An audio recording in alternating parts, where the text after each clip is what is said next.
Welcome to the Behind the Mic podcast. I'm your host, the real Jumpman Jay, and I have a good friend of mine, but a source of inspiration for me is my man Omar. But I'm going to go through this guy's gambit of things that this man does. He puts the real in real estate broker, the Spanish better-looking Ryan Serhant, right, the Michael Jordan of mortgages, it is, the LeBron James of non-QM loans, the Andrew Carnegie of real estate investing, the Kobe Bryant of closing deals. This man is an author of this book right here, the H in Hard Money. This dude is an inspiration to me, my boy Omar Luis Figueroa. What's going on, my brother? How you feel? What is going on, my man? That was a great intro. I don't know where you came up with that. But that was incredible, man. I love it. Thank you. So Omar's been my guy for a couple of years now. He's one of the first guys that really, I would say, he took me under his wing, man. He's the one that kind of showed me about this whole social media space, how to go about it. He's the reason why I upped it. You know what I'm saying? Because I didn't know that. Yeah, dude. Okay. When I went to your studio and saw your layout, I go, yo, I need to do this. Yeah, okay. And you were the catalyst for that. So that. Unbeknownst to you, you were the catalyst for that, great. man. That's actually really that's dope. I really like that. I really appreciate that because I want us, and we'll discuss it, I guess. I want us all to just look at each other and build with each other instead of look at each other and get like acrimonious, to use that word, and be like, oh, hey, nah, man, we should be better. There should be no limit on how high you can go, right? It becomes a thought pattern, but we'll do that. So I didn't know that. That's great. That's great, man. So I just wanted to put that out there first and foremost. Thank you for the inspiration. Absolutely. Let's talk a little bit about Omar and how Omar grew up. Oh, okay. So we'll start from the humble beginnings of Omar Luis Figueroa. Yeah, how much time we have on this show? All right, so born in Puerto Rico, came over in the late 70s, early 80s. My mom and my dad did, of course, like most of us in that generation, didn't work out. My father was a Vietnam vet. He was dealing with his own demons. So my mother came to New York City, not knowing English, going through the system. And, whatever she had to do to make sure her son was right. And I think my work ethic comes from all those young years of seeing the practice. Like people talk, I watched, he told me. No. I watched this lady wake up at 5 a.m., come home at 7, 8 o'clock at night, sometimes have overnight jobs, have me being taken care of by the older abuelas and not my own abuelas, just random abuelas. That's how the culture was back then. Like, it takes a village. Yep. Yeah. So,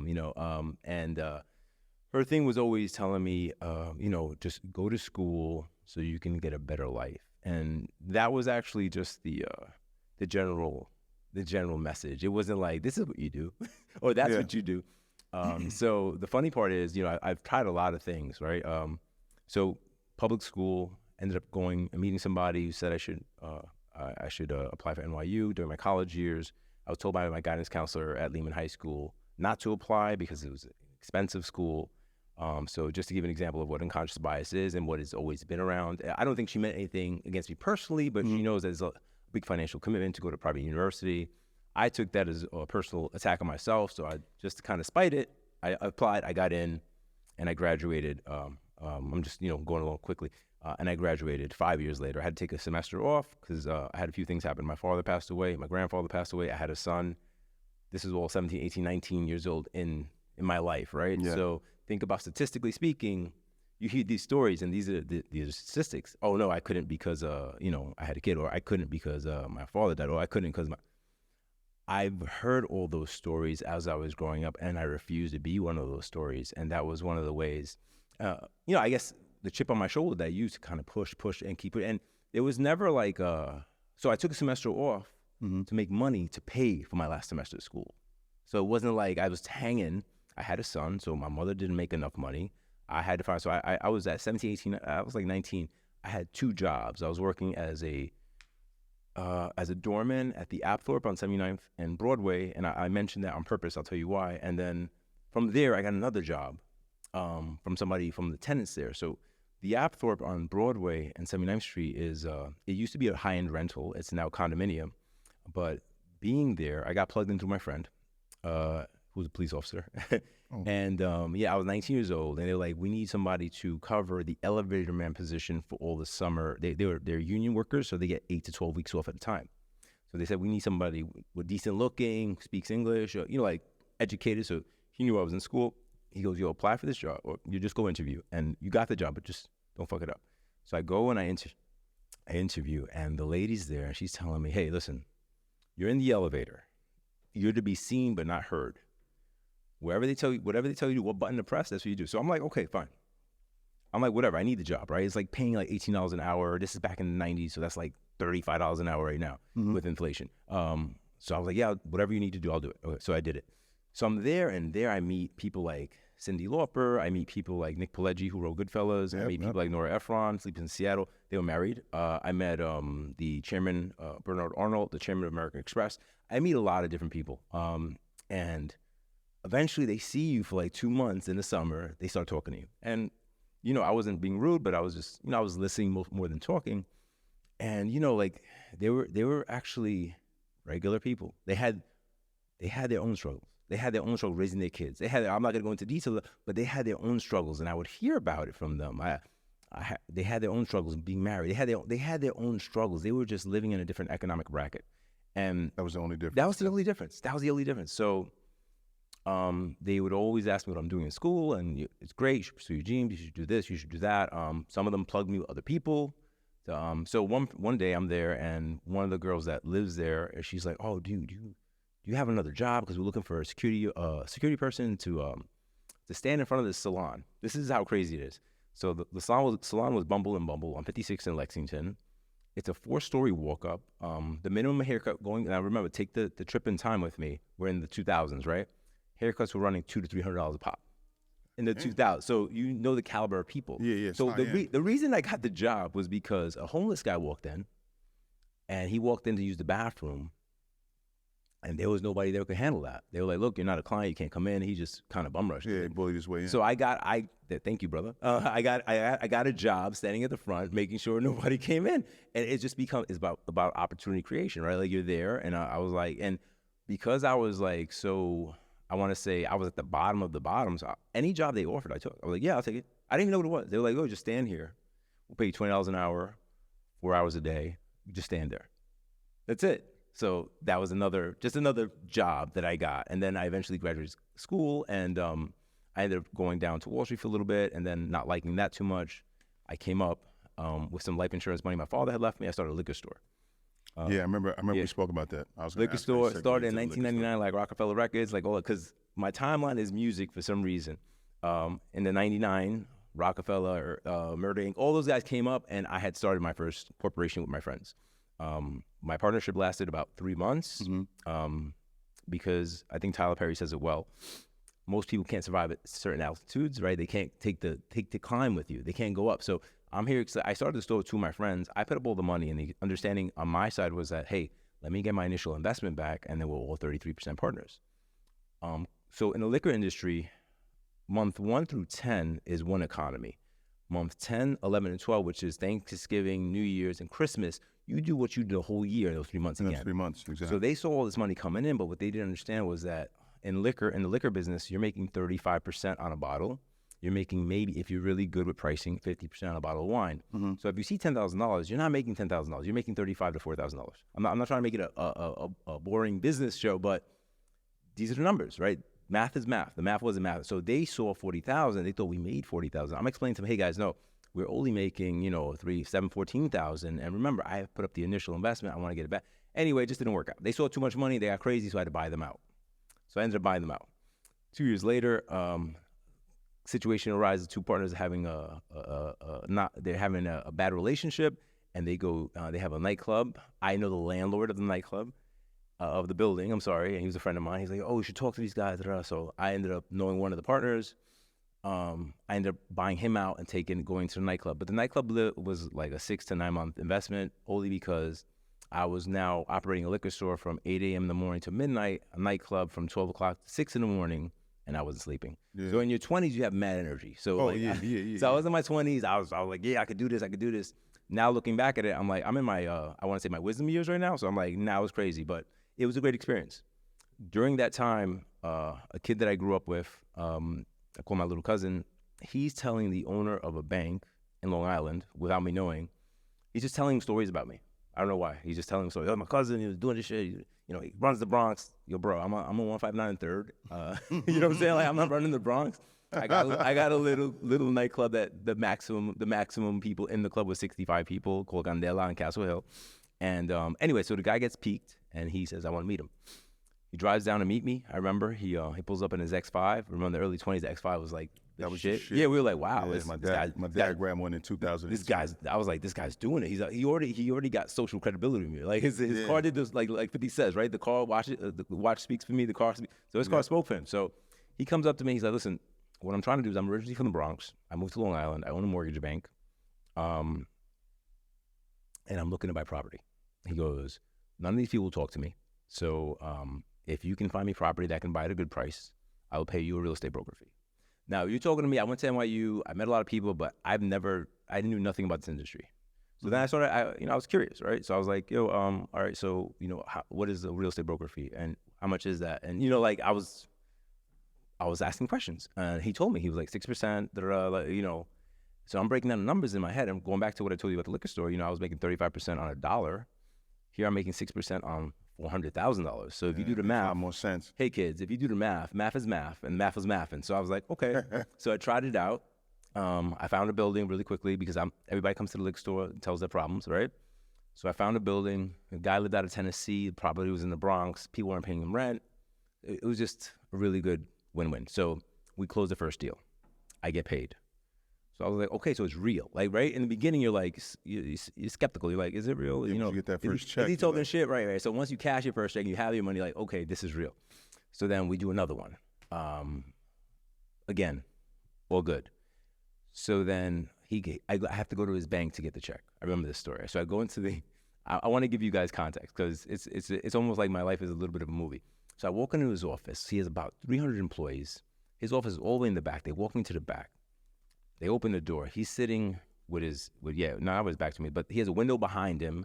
His feet are up. He's shining his shoes. It's just wild. You walking in, you're like, okay, what's this? So he goes, Omar, I wanted you to come in. Thanks for coming. So he knew I was coming. I was coming to get my check, but he goes, listen, you're doing great. I see a lot of potential in you. What do you make at the store? So I told him the number, and he goes, you could make 5 times that here doing what these guys do. Now, I had no idea what mortgage lending was, I didn't know anything about the business. Yeah. So, but when I did walk by the board, it was kind of like Wolf of Wall Street kind of pits with people screaming on the phone, and there were big numbers on the board. I remember that. I remember seeing 250, 300. So he explained to me those numbers were their monthly grosses. These guys are generating $300,000 a month. So that's crazy. So I got really interested, guys. I got really curious, right? So I'm like, okay, tell me more. So anyway, so he goes, look, you could do it the way you're doing it part-time. He's like, I personally think you should come here and work here, and you'll learn the business faster. So I hired somebody to work at the liquor store.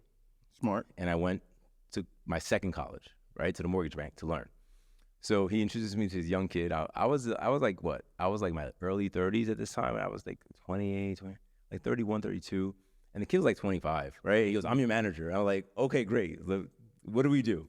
So he puts me in this room. Hey, here's your phone. This is your desk. And he gives me a list of names.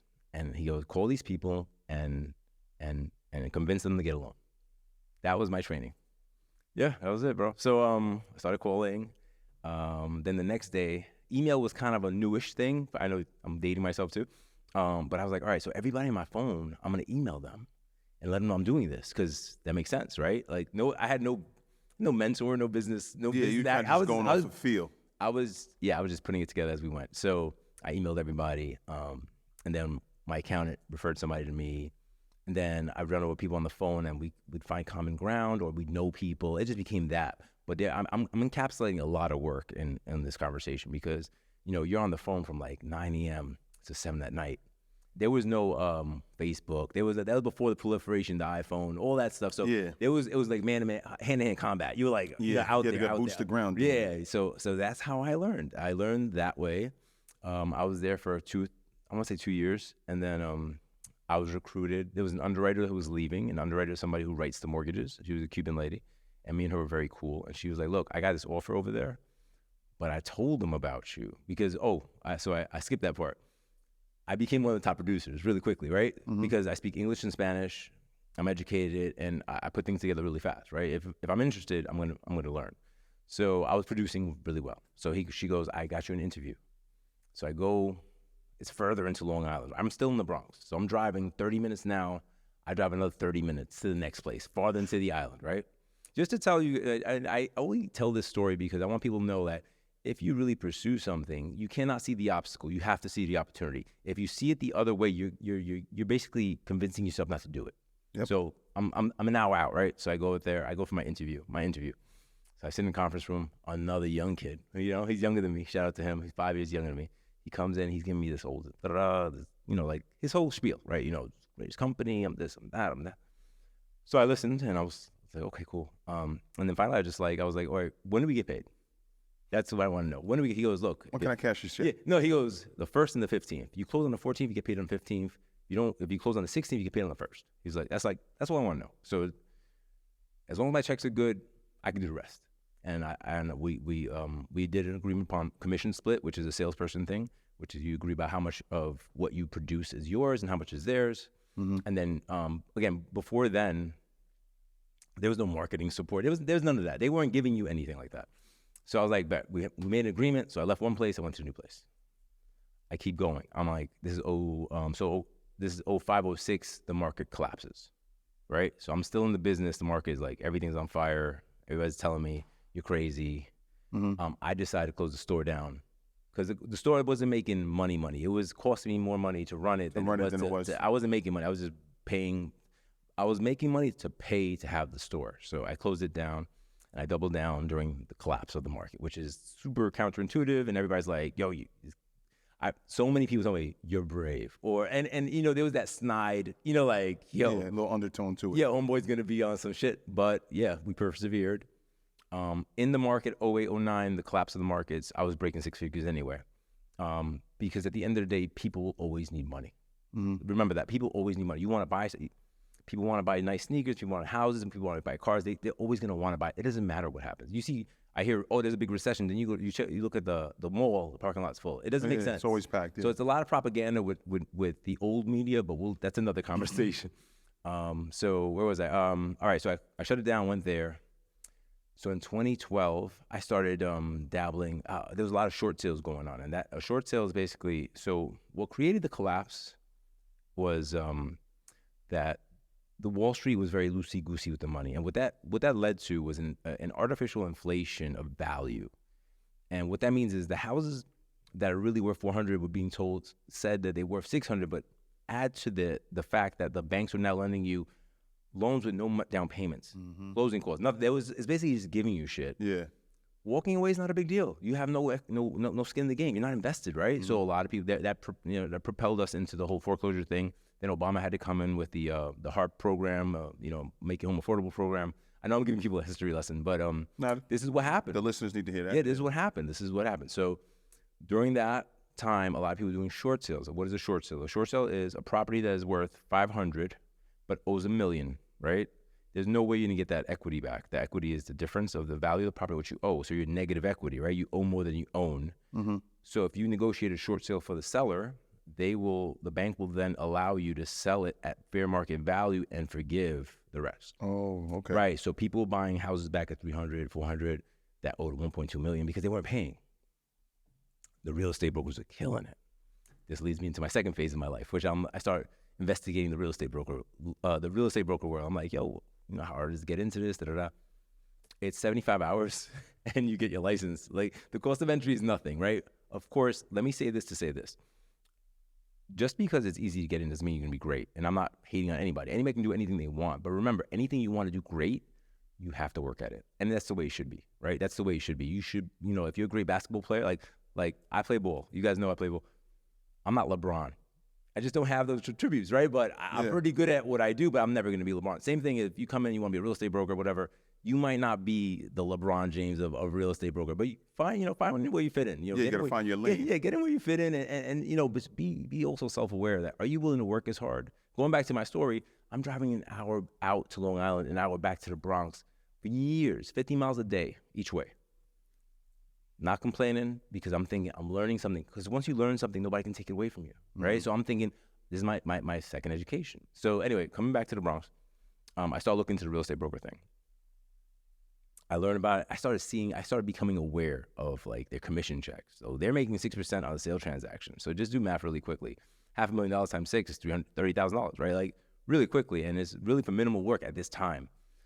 So I said, let me get into that. So I didn't get into that to become a real estate broker per se. I did it because I figured the right opportunity would arise, and I want to be prepared, right? So of course, people come to me with such situations.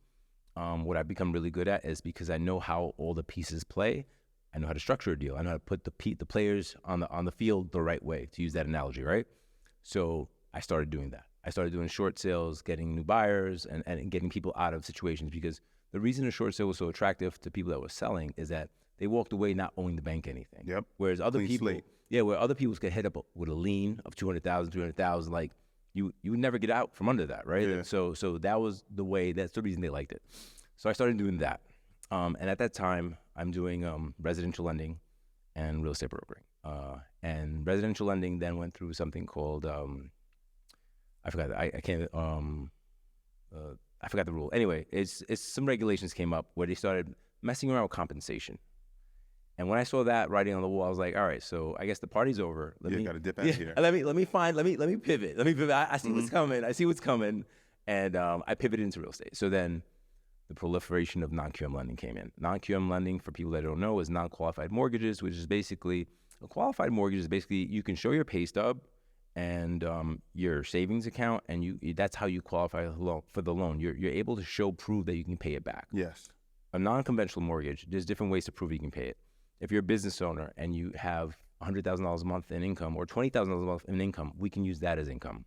We have we have programs that if you're doing stated income, the fix and flippers, we don't even check their tax returns. We look at the numbers of the deal. So if you're buying it for this amount and you're investing this amount, and this is what it should sell for, as long as those metrics work, we will lend you the money. Okay. Right? Those are hard money loans, but it's based on the numbers. And going back to what I said before, the math has to math. Because everybody wants to do it, and you see Closing Sunset, whatever those shows are, where like they buy a house, they fix it, and they sell it for $2 million. It's a little more complicated than that, but I'm not hating on that. They just make it look a lot easier than it actually is. I feel they're dumbing it down too much. Okay. To the general, and I'm sorry to say this, but most people like it dumbed down because they don't want to know how it really works, because it's not fun. It goes back to the work. So anyway, I started doing those loans, and now just for those that don't know, I own my own platform. We lend the loans directly, right? So that's where I am now. That's what I've been doing. But there's been a lot of, I believe, there's so much. I think Jay-Z said it best when he was in Kevin Hart, because now I'm a student of the game of podcasting, right? He said there's so much information for understanding, and that's what leads me to the book. I wrote the book. It's not a long book, but the H and Hard Money is basically, if you pick the book up and read it, if you're a fast reader, it'll take you maybe 2 hours. You'll kind of understand how it works.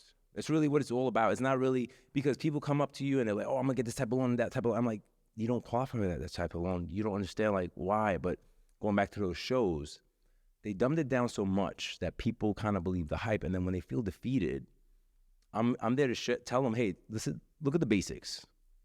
Does that work? If that works, maybe there's a shot, right? If it doesn't work, then you should know it's a bad deal. You shouldn't want to do the deal anyway. But people get caught up in the hype that they want to just do it to do it. But understand this is a business, right? So hard money lending is high interest rate lending to give you an opportunity to grab an asset, meaning a house, quickly. If you're going to sell it, fix it up, put it on the market, sell it, and get out. Or if you're going to fix it up and then rent it, refinance it, and get out. It's not to have a hard money loan for years. Like, it's not like a long-term thing. Right. It'll eat up your equity or eat up your profits really quick. Just to use that word profit. It'll eat up your profit really quickly if you don't use it right. Okay. And that's really, really why I wrote the book, because there's so many guys out there that, unfortunately, and isn't my personal opinion, they'll lend you money and not tell you how to get out and take the property from you. Like that's going on to this day. And that's and it's a business practice, right? It is what it is. It's not my business practice, but it's business practice. And you know what they say, ignorance is no excuse. I totally agree. So instead of me being on the sidelines and, telling them, oh, I just put something out. You can pick it up, you can read, and you don't have to use me, but at least you walk into a room and you're talking to somebody else. He can't maneuver the conversation around you. And this goes back to everybody having the right information, right? Because again, information without understanding, they don't understand what you're hearing. Because how many times do you see people walk in the room and they're like, oh yeah. And the shit, lights are on, but nobody's home. Like, it's going in you one know ear it's flying over their coming head. out the other. And I'll be like, yo, do you understand that? And they're like, no, I don't know, but they're embarrassed, right? And that goes back to, me coming up as a Spanish kid, my mother was embarrassed. She didn't read English, right? So I had to read, I was her lawyer, her doctor, her everything. Like, what does this say? And, what do you think? And I'm like, I'm 12. I was like, I don't know what 401k is, Mom. Let me look it up.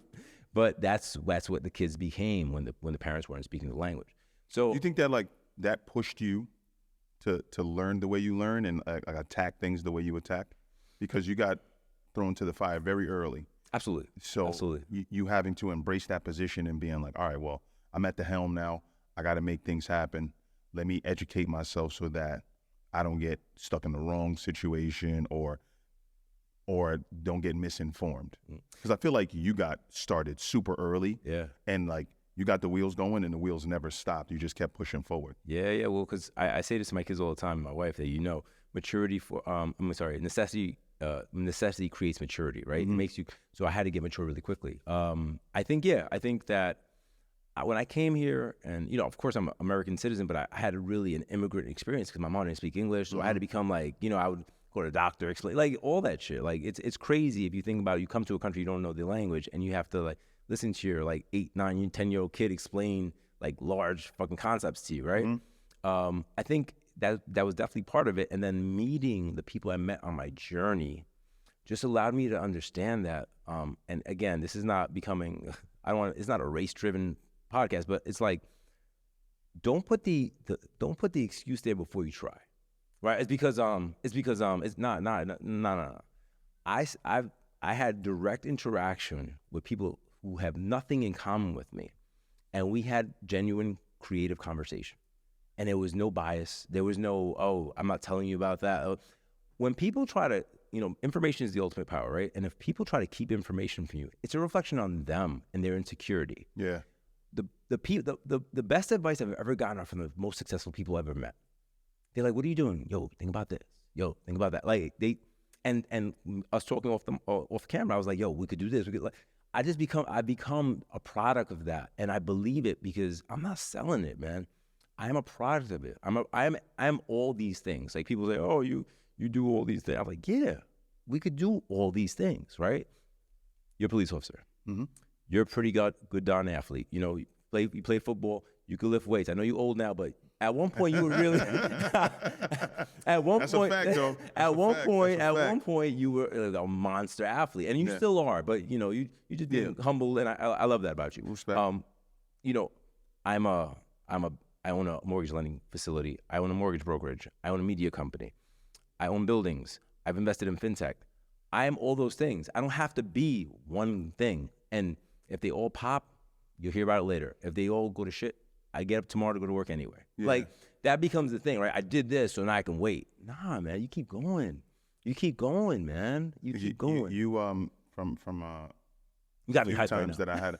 No, but it's I said this to start the podcast. I draw a lot of inspiration from you because we've done podcasts together, right? Yes. And I've sat down and I've had conversations with you, and you just walked right into that, right? You are a jack of all trades. Mm-hmm. You don't pocket yourself into one space. Mm-hmm. And from being around you, I was like, yo, this dude is pretty successable, right? And oh yeah, dude. I mean, from the moment I met you, it's the way you present yourself. Yeah, you present yourself as a person who is of high value, right? And I'm like, now I'm watching and I'm listening, and I'm like, okay, this dude really knows what he's talking about. Let me sit here and take a page or two out of this man's book. Mm-hmm. Because the one thing that you've always done every single time I've been around you, you've always given me gems. Yeah. You've always been like, hey, yo, Jay, think about this. Or have you ever heard of this? All right, let me explain it to you. It's hard to get in rooms with certain men and have those conversations, and people give you that information. Some people always want to withhold evereverything instead of giving. Going back to what I said, bro, the most successful, and I'm not considering myself the most successful person. Don't think I'm being arrogant. The people I've been around, people with more money, infinitely more money than me. Yeah. Like, you should try this. You should try that. Yeah. I can't do it, but I think you can. And the same thing, I see you, I'm like, yo, you can try this angle. Mm-hmm. yo, because there's enough sunshine for everybody, right? Everybody said that there's enough, yo, man, we all have a spot here. Like, and that's the part, also coming from a very poor background in the South Bronx, stuff like that. When we were coming up, crabs and barrels is a real thing. Like, people, people pulling each other back. I mean, look, you have your own story and people know it. Like, you went one path. You could have went another one. Same thing with me. I think, I was talking to my son on the way in, my oldest son, who's turning 29 now. I was like, wow, when you were born, it changed the paradigm of the way I looked at things. I was more risk taking, and then I became more risk averse. Like, I'm like, yo, I got a little man back here. I got to make sure he's okay. And then you get married and you have other kids, and all these layers, they become who you are. But that's not to say you don't try anything. Yeah, that speaks volumes about you, right? Like you mentioned it, like you having your son changed how you moved in this world. I think a lot of people get thrown into that situation. Like, that child didn't ask to be here, right? Yeah. But you felt obligated to create a space where, I don't want my son to go through the things that I went through. Yeah. I want to be able to create a space that when my son does decide as an adult that he wants to do X, Y, and Z, he's going to be able to have that.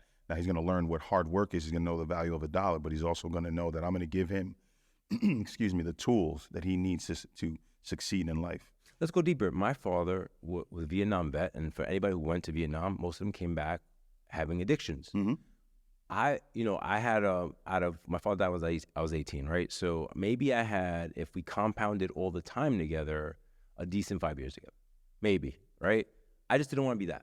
I just wanted to be the guy, because I had so many questions as a kid, and growing up without a dad, you're just kind of watching TV, and let's not go into the whole how the imagery on TV affects the way you think of yourself, because you never see somebody that looks like you being successful. You're always like the car thief or the dope dealer or the, I'm saying, the pimp. Like, imagery is important, guys. I mean, that's another podcast. But so I was like, yo, even to this day, like, I was thinking to myself today, I was like, yo, who do I think of when I think of successful Latino business people?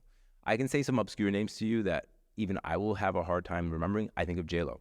J-Lo's from the Bronx, right? She's done her thing, and I'm happy for her, right? But there should be more of us, right? There should be more of us. And again, going back to the statement I made before, there's enough sun for everybody. Everybody should be pulling each other up.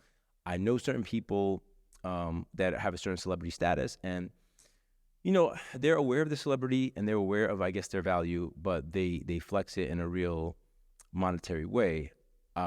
I don't know, maybe in 5 or 10 years, if I'm there, I got to make sure that I get paid for everything. Maybe. I just don't think I'll ever be that way, because I feel like I make a good living doing what I do, and I reinvest in things that I believe in, because, there's a kid out there, they came from Puerto Rico, whose father, like, there's somebody like me out there that might need to hear something, right? Yep. And so that's why I document, because, I want us all to know. Like, you don't have to be a doctor or a lawyer. Like, that used to be the two professions, remember? Yeah. You can be a doctor or a lawyer, because those are the safe professions. You can be successful if you're not. Being a cop, people didn't know about pensions back then. Like, it was all very secular, right? So being a police officer back in the day was really Irish, Italian. It wasn't Black and Spanish. Even to our videographer, he's a firefighter. That wasn't a Latino or African-American profession. We just didn't know about it. We didn't know about the benefit of a pension. We didn't know about unlimited days off. I mean, I'm not saying as a great thing, but I'm saying that, your mental health, your physical health, because you're risking your life, right? Especially even in certain areas, you need that. But people look at it like, oh, get your 9 to 5, get your check. That works for some people. For me, it just didn't work, because I had to do too much too fast. Yeah. Yeah. I didn't have time. I was like, yo, how do I make this work? And instead of me crumbling under the pressure, I hardened up, and I went after it. My mother we had a conversation long ago, and she was like, I don't think what you're doing is legal. I was like, Mom, look, New York State, whatever the real estate broker and the client decide is the fee is the fee. Yeah. There's no regulation on it. So I'm like, it's legal. It's like, whatever I feel my value is and my client agrees, it's what it is, right? And somebody coming from another country, not speaking the language, being told, yo, this is your paycheck. Right, and this is what you see. Remember, guys, when you see a paycheck, it's a tax deal. Like, your withholding taxes are taken out. Your government tax, they're like, you see net. Now I'm touching feelings here. I know, guys. I got you guys. I got you guys. They're like, you made $3,000 this month. Be like, really made $1,600. But we'll talk about that later. Like, I didn't walk that road because I couldn't. I didn't have, like, there was no time. I had to help my mom pay the rent. I had to figure it out quick. Yeah. And instead of going to the street life like a lot of people did, I didn't, because I had a son, I had a mom, And there's nothing more embarrassing than fucking up and looking at your mom in the face and be like, yo, I'm sorry, even though she told you, right? Like, that'd be the ultimate embarrassment for me. So I think that's why I move the way I move. You also, for me, I think you mentioned this, right? Like when you hear Latino or like African American, it's always synonymous with like sports, drugs, or entertainment.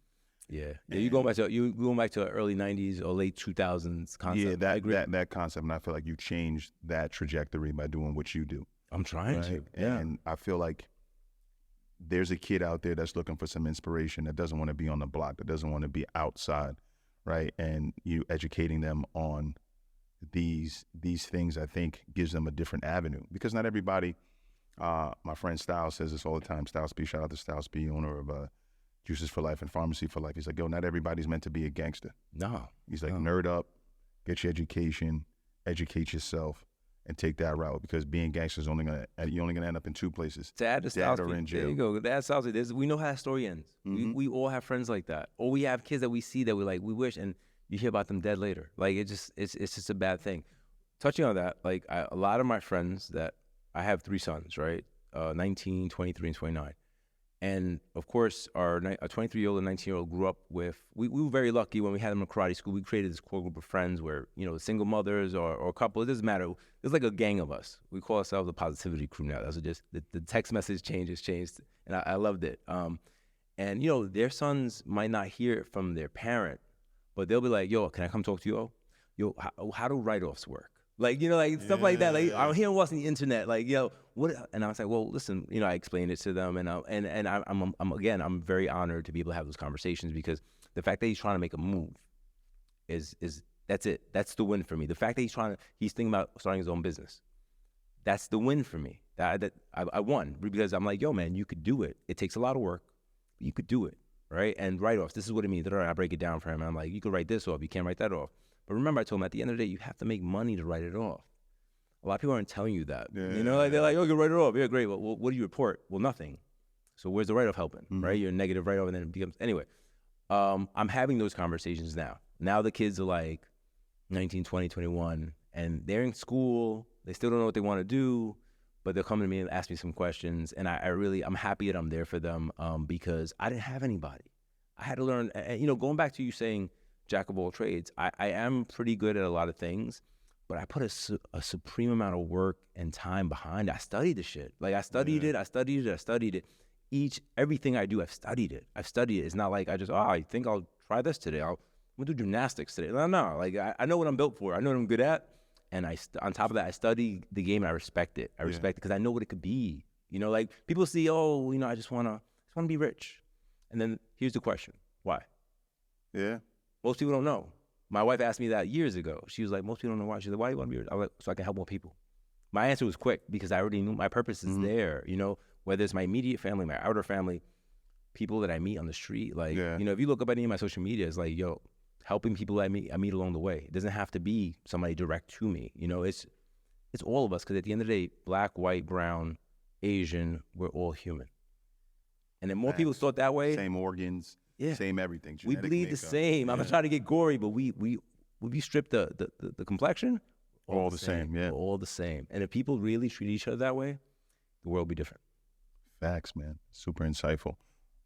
My question for you is, like, what is next for Omar? Because I feel like you always got something cooking. I know you probably got something on the shelf right now. You just wrote a book, The Ancient Hard Money. Well, the book is for education, right? This year I've been approached by a few different credit facilities about media management, about like producing content for them. So that might become a thing. You have to build it. Like Steve Jobs said it. People don't know what the fuck they want. You have to show them, right? So so what I've been doing, I'm basically a case study of myself. Like I'm like, this works because of this. This works because why? Because I've invested my own money. I've taken the L's. I grab the wins, and I'm like, all right. And I study it, and I can spit back data, right? I can spit back data. So I think where eventually it's going to lead, it's going to lead something into the entertainment space, but it'll be like infotainment. Because I don't want it to be just some clowny shit. Like, no offense to these guys that are out there, but it has to be based on real numbers. Like, going back to the math has to math. Like, for people, if people really, Yo, there's people that come from other countries, don't speak the language, they put money together, they buy property, they make it work, like, Yeah. And then we have people that live here this whole time And don't do anything and can't with it. and they're, oh, we can't. Why not? Oh, because I'm Spanish or I'm black. Or no, that's not Yeah. the reason, bro. That's not the reason. People don't even speak the language, they're getting it done. You have to go get it. And I think, anytime you hear me, I try to base it on fact so that, what I've done is totally, you can follow the blueprint and do it yourself. Maybe some of the relationships I made, the people that I meet, maybe that won't be the same. But if you apply it, if you work hard at it, not just expect it to come. Mm-hmm. In sports, they always say it. You got to go get the championship. Nobody's going to give it to you. Yeah. Anything in life, think of it that way. You have to go get it. You have to go, all right, this is what I want. Reverse engineer it now. How am I going to get there? Not just say, I want the Bentley, I want the Alpine, okay, why? Why? And then break it down. Does your lifestyle support that? Was it conducive to your business? Do you just want it to have it for yourself? And be honest with yourself. And if it's just to have it for yourself, there's a reason we got these sneakers on. We just want them because when we were kids, Facts. I couldn't afford that shit. Yeah, Mommy was like Reeboks. Fact. So yeah, here we are wearing them, not because we need them, but because there was some trauma. I'm sorry to make it that or brand it that way, but there was some trauma that we couldn't get it at a certain time in our life. And everything we do is based upon experiences we've had. Yeah. No matter how we try to, cut it up. No, I'm good. We are good. But at a certain point in your life, something meant more to you or hurt you in a certain way to shift your perspective of everything in that way. And you have to be aware of that, and you have to embrace it. I'm not saying embrace all the suck, but just understand that it's creating who you are. Yeah. You know what I'm saying? Don't fucking deny it, because if you deny it, you're not gonna know who you are. That's a fact, man. Like I like how you break down things. You use the phrase reverse engineer. Absolutely. Everything is reverse engineer. Everything. I don't think people look at life like that though. They have to, because Where did you get that from? Well, Denzel says it, right? A goal without a plan is just a wish, right? Okay. Shout out, Denzel's from the Bronx. So, we showed him up. Look, I'm a student. As much as I talk, I listen, I observe. And if everybody did that, they could help themselves a lot faster. Like, they could move a lot better. But, again, sometimes going back to like the kids coming to visit me, asking about write-offs, like sometimes they need that guy that's like approachable and who's had a certain type of success that they can respect, right? And they can touch, and it's real for them to take the message. You know how they say the message can be given by 3 different people. Yeah. It's a person that you resonate with, or you see some sort of value in them. You're like, I fuck with him. Yep. It just becomes that. He's real. But his mother's been saying that for 7 years. Yeah, but his mom. Yeah. Jay said it. I'm sure you coach football. Yep. I know you touch them a different way. Yeah. You know what I'm saying? Like, it's not like your mother be like, oh, you should do this, or their fathers even, right? But because it's like it's a close but far relationship, there's that, and you have a certain type of credibility with them, they respect it more. It resonates, it means more, right? So that's what it is, man. That's exactly what it is. So yeah, reverse engineering, man, is the way you do everything. Yeah, I mean, I always pay attention when you talk, man. When you mentioned that reverse engineering, I was like, all right, man, now I need to put a different lens on how I do things. Yeah. Well, you got to find out your goal. Yeah. Because if you're going without no purpose, you can still get some sort of success, but how do you measure it? You don't know where you're going. Yeah. Right? Yeah, you're right. Yeah. I just, like, you maybe put some things into perspective, because I don't think I was living my life like that. Like, I'm a goal-orientated person. Right. So I'll set down like 5 goals, and I kind of just go through 1, 2. Sometimes I got to pivot and go to like 4 and then come back to 3 or whatever. Mm-hmm. But I've always like set goals, but I've never looked at it in the reverse engineering mindset. Well, your goals are right. Your goals are the things you do. It's like saying, yo, Omar, who are you? And I'll say, yo, I'm a father, I'm a husband, I'm a son. I also own this and this. It's not what I do is not who I am.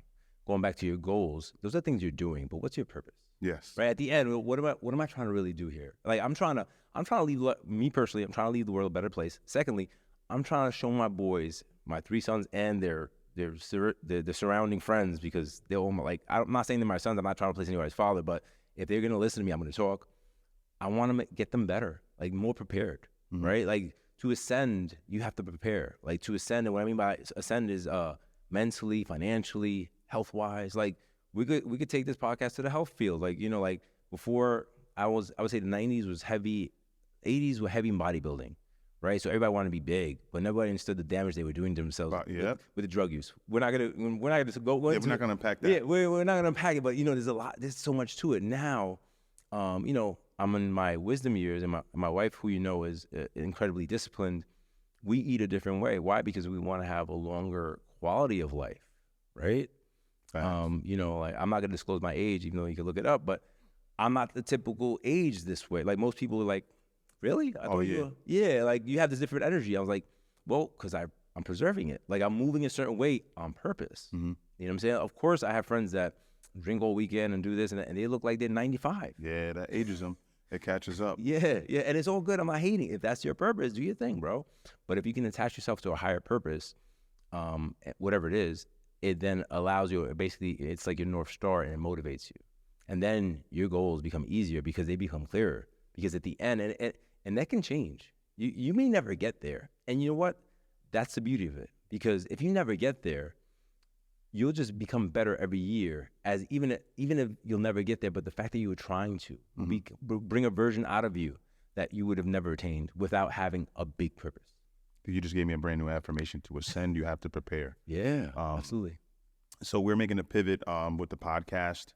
So I asked 2 closing questions. Okay. Right? Let me give you this one. The separation is in the preparation, guys. The separation is in the preparation. Yeah. I stole that from Ed Milet. Mental note on that absolutely, one. Absolutely. Yeah.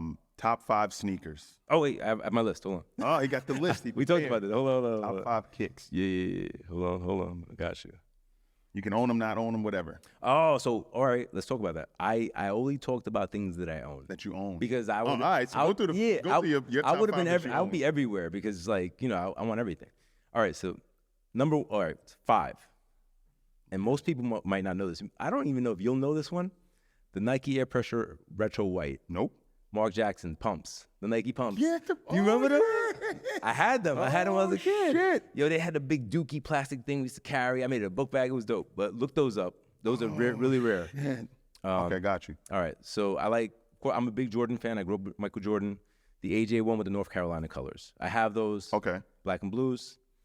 Number 3, I used to wear them all the time. It was kind of when I was on my little, let's just say, street thing. The Stan Smith, the Adidas Stan Smith. It was just classic. Yeah, you just had to wear them with your shorts, with everything. Go on vacation with them. You could wear them with a suit. It was whatever. All right, the Jordan 2 off-whites. I have the 5s on right now. Yeah. I have the 5s on. The 2s off-whites. The 2s because those are the first pair of Jordans I ever owned in my life. Okay. I didn't even know what they were. My stepfather bought them for me. Shout out to Danny. He passed away a couple of years ago. He was like, "Yo, I got these sneakers for you," and I came up really poor, bro. Not even to.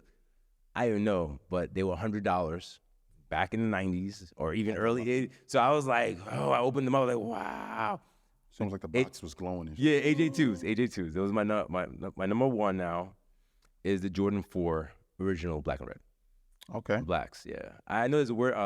Bread. The breads, right. Yeah, the breads. bread right. 4s. Yeah, the bread 4s. Those are my top ones. I think that's when he started winning. Yes. Chips in the 4. So that's what I related to No, his winning. first chip was in the Jordan 6. Was it? Yes. Oh, man. 1991.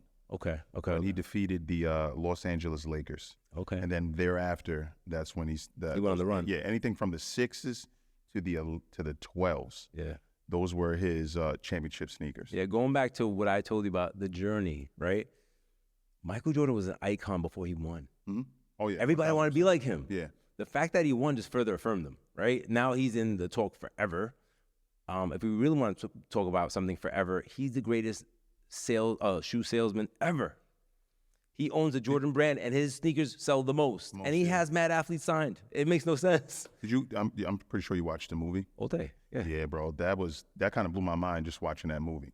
Yeah, the fact that his mom negotiated the deal like that. Yeah, he didn't even want to sit down with them, and she was like, "No, we're going to hear them out." And I think he changed how athletes move in the sneaker space. Absolutely. Hands down. Absolutely. And my last question, I didn't prepare you for this. Okay.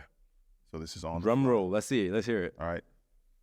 Top 5 influential people for Omar. In life? In life. Like dead or alive? Dead or alive. Wow, dead or alive. That's a good one. All right. Top 5. Damn, I had this written down somewhere for some reason. Not because of you. All right, so I really like this is not in order because I'm No thinking particular order. Yeah, I'm thinking randomly. I really like Howard Schultz's story. You know what that is? Yes. Yeah, I really like his story. If you go on LinkedIn, you can hear his interviews. He breaks down about how he cried when his baby, his wife's father told him to get a serious job before. He went to like, I think 98 or 88 banks for funding before he got the yes. Mm-hmm. So I love that guy. Of course, I love my man Steve Jobs, even though he was a little maniacal. Yes.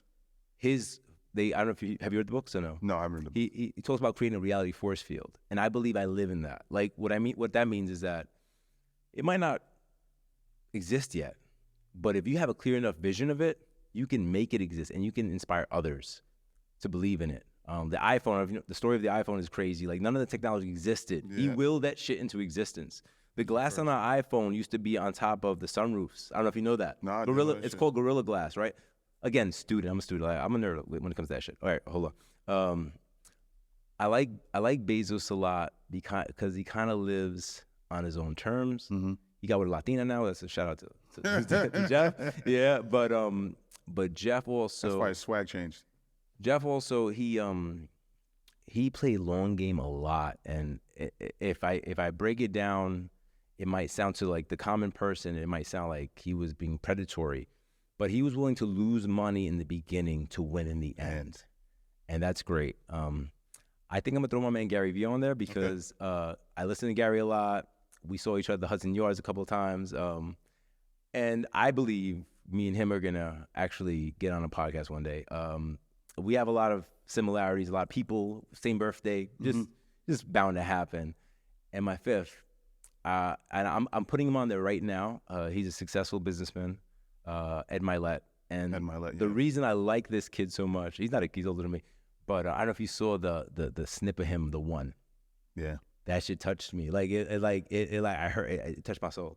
Cause I'm the one. I was like, I'm the one who changed this shit for my family, and I'm the one who took all the beatings, and I'm gonna get a fucking crybaby now. But yeah, I'm the one. I'm the one. People, you'll never do that, and I'm like, okay. And I would never engage. No, I would just never engage. I would just move my attention. Yeah.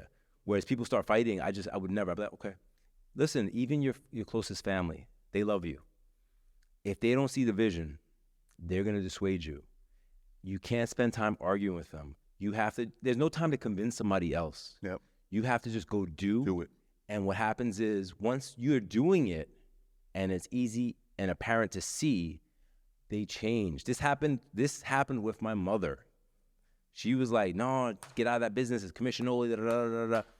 Fast forward for, okay, ma, okay. I just kept doing it because I believed. I remember taking her to breakfast a couple of times. She goes, oh, I'm so proud of you. So successful. Like, and it was never, oh, look, mom, I'm successful. But she saw I was able to help her more. I bought a house with her. We did things that were so like immutable. Like there was no way you can say like the guy didn't know what he was doing. He put you on. Like we changed our financial system. Like you know what I'm saying? Like the proof isn't. What do they say? The proof isn't the evidence. The evidence is in the work, right? So the truth becomes apparent once once you do the work, it manifests. So yeah. So Ed Milet jumped on my list right now because of that one video. And going back to content production. Your one snip could change somebody. Absolutely. Right? So like think about that. Like what you're doing. So when you're doing what you're doing as I do what I do, think about that all the time because there's so many people who don't have the ability. Right? They don't get the chance. We got people in hostage negotiations, not going into religion, but just the fact that a human is being, killed and shit like that over beliefs of religion to me is bananas. Bananas, yeah. Yeah. Some people feel that strongly about it. Listen, I want to say thank you for sitting down with me today, man. For our listeners, if you have not tapped into this man and his platform, where can they find you? Ask Louis Omar on every platform, and I answer all my DMs. I answer all my stuff myself. I don't have a team. People ask me, oh, do you have a robot? I'm like, I don't have a robot. It's me. So it might not be today, but I'll get back to you. All right. And the H in Hard Money, if you haven't picked it up, please do so. I'm showing it here. He left some books here. I asked this man to sign one for me, so he's not leaving until he signs it. Last but not least, I just want to say thank you, Omar. I like that shirt you got on, man. That's a little swag. I like that. I like that. One of my boys got it for me. You know what I mean? Yeah. Appreciate you. But in all seriousness, man, I look to you as a source of inspiration.